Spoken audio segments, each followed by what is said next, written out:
Alright, so this is going to be a video about U.S. Postal Disservice.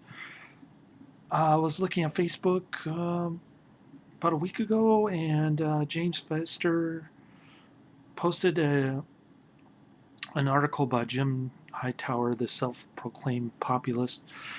And Jim Hightower is talking about the post office, how cheap it is to buy a stamp for 45 cents, and all that extra change in his pocket, blah, blah, blah.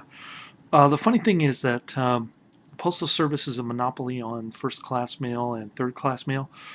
Um,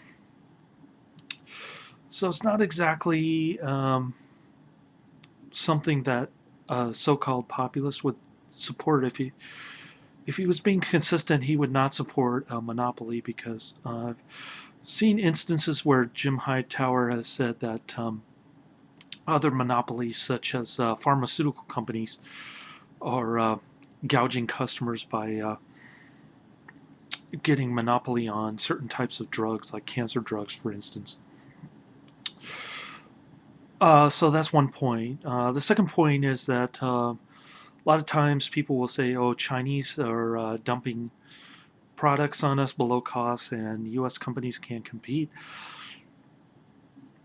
Um, but when the post office does the same damn thing, selling stamps at below cost when their workers are just sitting around doing nothing, that's a different story. So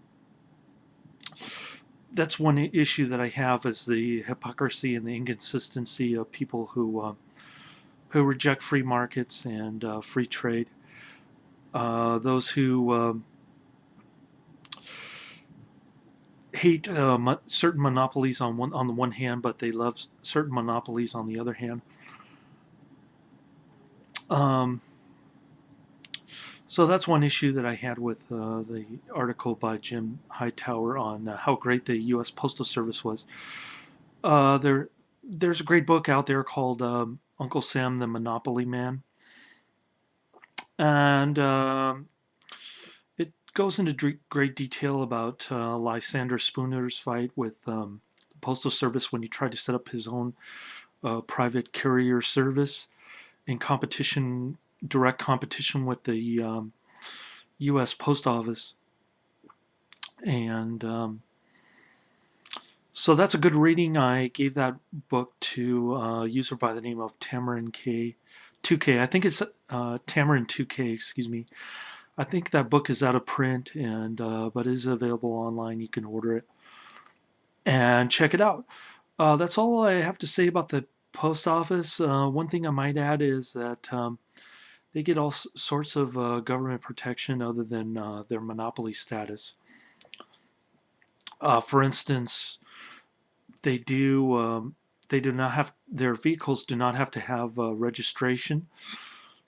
So unlike us common folk, they get away with not having to register their vehicles, pay the car tax, which is very expensive in California, by the way.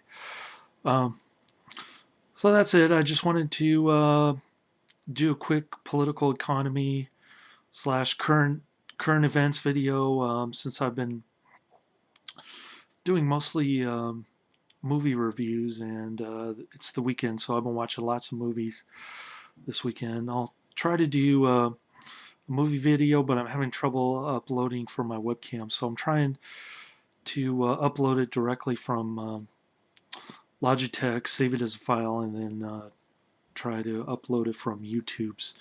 We'll see if that works. And thanks for watching. Later.